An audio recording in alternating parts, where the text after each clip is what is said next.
नमस्कारम। अब हम पढ़ते हैं chapter periodic classification of elements, 10th class chemistry. In class 9th, we have learnt that matter around us is present in the form of elements, compounds and mixtures। कि हमने 9th class में ये पढ़ा है कि हमारे चारों तरफ जो मैटर पाया जाता है वो किस फॉर्म में होता है। वो एलिमेंट्स के रूप में होता है, कंपाउंड्स के रूप में होता है और मिक्सचर्स की फॉर्म में होता है। And the elements contain atoms of only one type. और हमने ये भी पढ़ा है कि जो एलिमेंट्स होते हैं उसमें एक ही तरह के एटम होते हैं।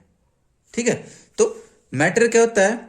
एनीथिंग, कोई भी जिसका मास हो और जो स्थान, जो स्पेस लेता हो, जो जगह घेरता हो, उसको मैटर कहते हैं। कि मैटर तीन टाइप से हमारे चारों तरफ मिलता है, एलिमेंट्स की फॉर्म में, कंपाउंड्स की फॉर्म में, मिक्सचर की फॉर्म में। और हमने ये भी पढ़ा है कि जो एलिमेंट्स होते हैं ना, उनमें एक ही तरह के एटम्स प्रेजेंट होते हैं। ठीक है, एलिमेंट्स की बात करें, जैसे कॉपर की बात करें, कॉपर यानी तांबा। तो कॉपर क्या है? एक एलिमेंट है। क्योंकि कॉपर क्या है, जब प्योर कॉपर होता है तो उसमें से सिर्फ कॉपर ही निकलता है, कॉपर के ही एटम निकलते हैं, उसमें किसी दूसरे, उसमें आयरन के, गोल्ड के, सिल्वर के नहीं मिलेंगे। उसी तरह आयरन क्या है? एक एलिमेंट है, क्योंकि आयरन के अंदर सिर्फ आयरन के ही एटम मिलेंगे। जैसे आप लोहे की कील ले लो, अगर वो प्योर लोहा है, प्योर आयरन है, तो उसमें सिर्फ आयरन के एटम्स ही मिलते हैं। उसी तरह अगर आप प्योर गोल्ड ले लो तो वो भी एक एलिमेंट है, क्योंकि प्योर गोल्ड के अंदर सिर्फ गोल्ड के एटम्स ही मिलते हैं। Do you know how many elements are known till date? कि क्या आप जानते हो आज तक कितने एलिमेंट्स की डिस्कवरी हो चुकी है? यानी कितने एलिमेंट्स आज हम जानते हैं, कितने एलिमेंट्स को। At present 118 elements are known to us.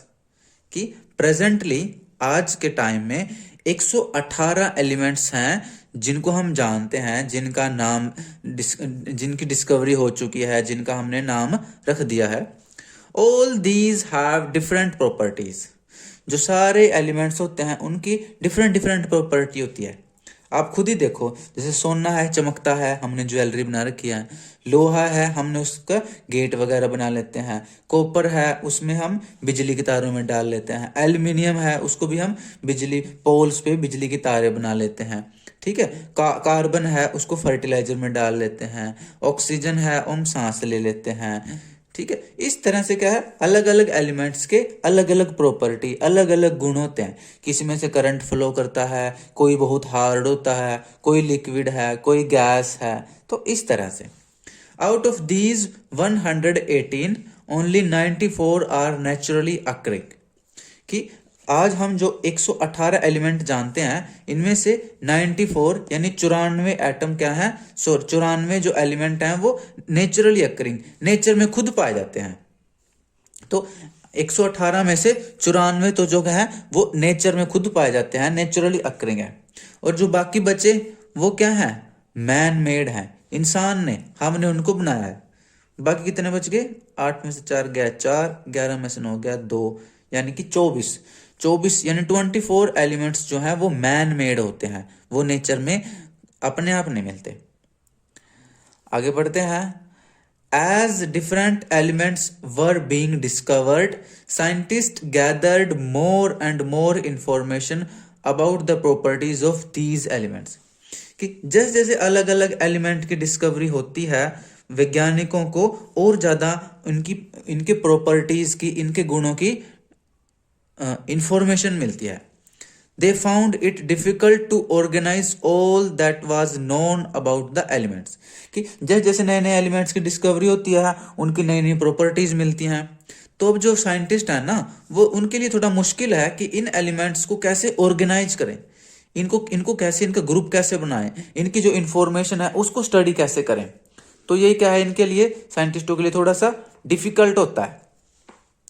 They started looking for some pattern in their properties on the basis of which they could study such a large number of elements with ease। अब जो ये वैज्ञानिक हैं, जो scientist हैं, इन्होंने जो element की जिसकी भी डिस्कवरी होती रही, उनके प्रॉपर्टीज में पैटर्न ढूंढना शुरू किया कि कोई पैटर्न है क्या। यानी कि वो ये देख रहे हैं अभी किस किस एलिमेंट्स की प्रॉपर्टीज सिमिलर हैं, किस किस की एलिमेंट्स की प्रॉपर्टीज डिफरेंट हैं, ताकि वो क्या कर सके, उनको अच्छे से स्टडी कर सकें। तो जैसे मतलब आप चलो अभी मैं बुक के साथ ही चलते हैं, जैसे जैसे बुक पढ़ाती जाती है हम वैसे वैसे बढ़ते चलते हैं। तो आगे बढ़ते हैं।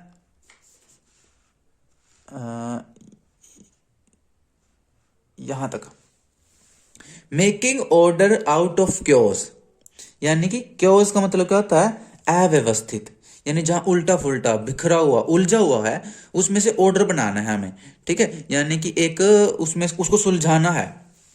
Early attempts at the classification of elements, कि एलिमेंट्स की क्लास, जैसे अपना लेसन का नाम भी था, ठीक है, पीरियोडिक क्लासिफिकेशन ऑफ एलिमेंट्स। इसमें हम क्या करेंगे, जो एलिमेंट्स हैं ना उनकी क्लासिफिकेशन को स्टडी करेंगे, उनको क्लासिफाई करेंगे।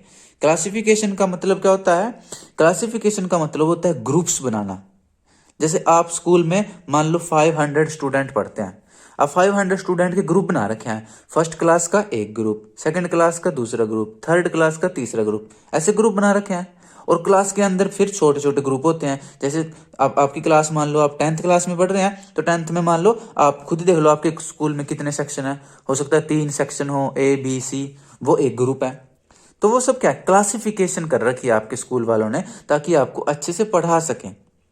अब स्कूल के सारे बच्चों को मिक्स करके नहीं पढ़ा सकते, ठीक है, ऐसा नहीं है कि भी सारे 500 बच्चों को एक बार बिठा लिया, सबको 1 2 3 ABC और ये रिप्रोडक्शन, पीरियोडिक क्लासिफिकेशन, हेरिडिटी, ये सब नहीं पढ़ा सकते। क्या करते हैं, प्लस फर्स्ट क्लास वालों को ABC ही पढ़ाएंगे, 10th वालों को रिप्रोडक्शन, पीरियोडिक क्लासिफिकेशन पढ़ाएंगे। तो ऐसे आपको अच्छे से पढ़ा सकें, इसीलिए आपके ग्रुप बना रखे हैं जिनको क्लास कहते हैं। उसी तरह इस लेसन में भी हम ये पढ़ेंगे कि एलिमेंट्स के ग्रुप कैसे बनाएं ताकि उनको हम अच्छे से स्टडी कर सकें। तो आगे बढ़ते हैं।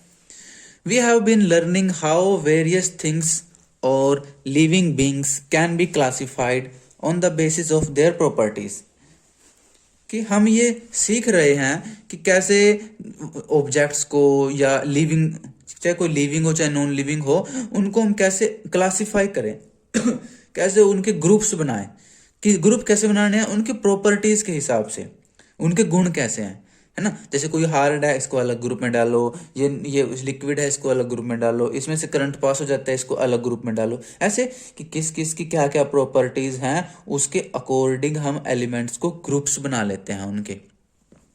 Even in other situations, we come across instances of organization based on some properties. हम कहीं दूसरी जगहों पर भी हम क्या करते हैं, ऑर्गेनाइजेशन देखते हैं। यानी ये क्लासिफिकेशन हम साइंस में नहीं बल्कि साइंस के बाहर भी अपने जीवन में देखते हैं। जैसे for example, in a shop soaps are kept together at one place while biscuits are kept together elsewhere, कि मान लो आप एक दुकान में जाते हो, वहां पर भी आप क्लासिफिकेशन देखते हो, क्योंकि वहां पर भी ग्रुप बने होते हैं। कैसे ग्रुप बने होते हैं, कि जो सोप्स हैं, साबुने हैं, उनको तो एक जगह पे रखते हैं, बिस्कुट हैं उनको एक जगह पे रखते हैं। जैसे आप किराने की दुकान में जाना तो देखोगे आप एक खाने में साबुने रखे हुए हैं, अलग अलग साबुन है, एक खाने में बिस्किट रखे हुए हैं। ऐसा नहीं है कि भी एक साबुन है उसके ऊपर बिस्किट है, उसके ऊपर साबुन है, उसके ऊपर शैम्पू है, उसके ऊपर टॉयलेट क्लीनर है, उसके ऊपर बादाम है, ऐसे नहीं होता। अनाज वालों का अलग ग्रुप बनाते हैं वो, बिस्किट वालों का अलग ग्रुप, शैम्पू वालों का अलग ग्रुप, सोप्स का अलग ग्रुप। तो दुकान वाला भी क्लासिफिकेशन करके रखता है। उसके बाद है, even among soaps bathing soaps are stacked separately from washing soaps. अब कहते हैं जब आप सोप वाले साबुन वाले खाने में जाते हो ना, वहां पर भी आप क्लासिफिकेशन देखते हो। नहाने वाले साबुने एक अलग ढेरी में लगाई होती हैं, एक अलग स्टैक्ड, मतलब उनकी एक अलग ढेरी लगी होती है। कपड़े धोने वाली साबुन है वो उसकी एक अलग ढेरी लगी होती है, तो उसमें भी वो क्लासिफिकेशन करके रखते हैं, ठीक है। इसी तरह आप जैसे हलवाई की दुकान में भी देख लो आप, रसगुल्लों की प्लेट अलग रखता है वो, एक प्लेट में रसगुल्ले रसगुल्ले, एक प्लेट में गुलाब जामुन, एक प्लेट में बर्फी, एक प्लेट में बेसन के लड्डू, एक प्लेट में बूंदी के लड्डू, एक प्लेट में, ऐसा अलग अलग रखता है वो। ऐसा नहीं है अभी एक ही प्लेट में 2 रसगुल्ले फिर 2 लड्डू भी रखे हैं, 2 गुलाब जामुन, उनके ऊपर बर्फी रखी है, उनके ऊपर पतीसा रखा है, उनके ऊपर बूंदी का लड्डू, ऐसा नहीं होता। वो भी वहां पर क्लासिफिकेशन करता है। Similarly, scientists made several attempts to classify elements according to their properties and obtain an orderly arrangement out of chaos. तो उसी तरह से जैसे आमतौर पर क्रियान्य वाला या हलवाई क्लासिफिकेशन करता है, उसी तरह से वैज्ञानिकों ने भी क्या किया है, कुछ प्रयास किए हैं क्या करने के, एलिमेंट्स को क्लासिफाई करने के, उनके गुणों के आधार पर, उनके प्रॉपर्टीज के बेस पर। और उन्होंने क्या किया, एक ऑर्डरली अरेंजमेंट बनाने की कोशिश की है। केओस मतलब कि यहाँ तो एलिमेंट सारे उलझे हुए हैं, सारे उलझे हुए एलिमेंट्स को सुलझाने की कोशिश की है साइंटिस्टों ने। उन्होंने अलग अलग प्रयास किए हैं। इस लेसन में हम वो सारे प्रयास देखेंगे कि उन्होंने कैसे कोशिश करी है उनको सुलझाने के लिए। कोई साइंटिस्ट कैसे बताएगा इसको ऐसे अरेंज कर लो, कोई कहेगा इनको ऐसे अरेंज कर लो, तो वो सब हम इस लेसन में पढ़ेंगे। The earliest attempt to classify the elements resulted in grouping the then known elements as metals and non-metals. कि शुरुआत में जब एलिमेंट्स की क्लासिफिकेशन करी, उसमें क्या कैसे क्लासिफाई किया एलिमेंट्स को, तो 2 सिंपल से ग्रुप बनाने की कोशिश करी कि भाई आधे तो एलिमेंट मेटल हैं, आधे एलिमेंट नॉन मेटल हैं। तो ये तो आप खुद ही देखोगे, पहले सिंपल सी क्लासिफिकेशन करेंगे साइंटिस्ट, फिर उसके बाद अगला साइंटिस्ट उसने और अच्छे से क्लासिफाई किया, अगला साइंटिस्ट उसने और अच्छे से क्लासिफाई किया। Later, further classifications were tried out as our knowledge of elements and their properties increased. अब जैसे जैसे और एलिमेंट्स की डिस्कवरी होती रही कि मान लो पहले तो मान लो 50 एलिमेंट थे, थोड़े दिनों बाद फिर 60 एलिमेंट हो गए, फिर किसी साइंटिस्ट ने और डिस्कवरी कर दी, फिर 80 हो गए, फिर 100 हो गए, फिर 118 हो गए। तो जैसे जैसे एलिमेंट्स बढ़ते रहे वैसे वैसे उनकी प्रॉपर्टीज बढ़ती रही, वैसे वैसे हमारी नॉलेज बढ़ती रही। तो वैसे वैसे अलग अलग साइंटिस्ट आते रहे और उन्होंने एलिमेंट्स को क्लासिफाई करने के अलग अलग तरीके बताए। तो वो हम सारा पढ़ेंगे इसमें। और फिर लास्ट में हम पढ़ेंगे कि मॉडर्न क्या है, कि आज के टाइम पर कौन सी क्लासिफिकेशन चल रही है, वो भी हम पढ़ेंगे। हम मॉडर्न पीरियोडिक पढ़ेंगे, हम उसमें डोब्राइन के ट्रायड्स पढ़ेंगे, न्यूलैंड्स के ऑक्टेव्स पढ़ेंगे, मेंडलीव के पीरियोडिक टेबल पढ़ेंगे, लास्ट में फिर मॉडर्न पीरियोडिक टेबल पढ़ेंगे, कैसे क्या होती है पीरियोडिक टेबल, ये सब हम पढ़ेंगे इस लेसन में। ठीक है, तो ये थी इंट्रोडक्शन हमारे इस लेसन की, पीरियोडिक क्लासिफिकेशन ऑफ एलिमेंट्स। तो मैं रिक्वेस्ट करता हूं कि आप एक बार जरूर इस लेसन को अपनी एनसीईआरटी की बुक में से पढ़ना। तब तक के लिए नमस्कारम and all the best to you.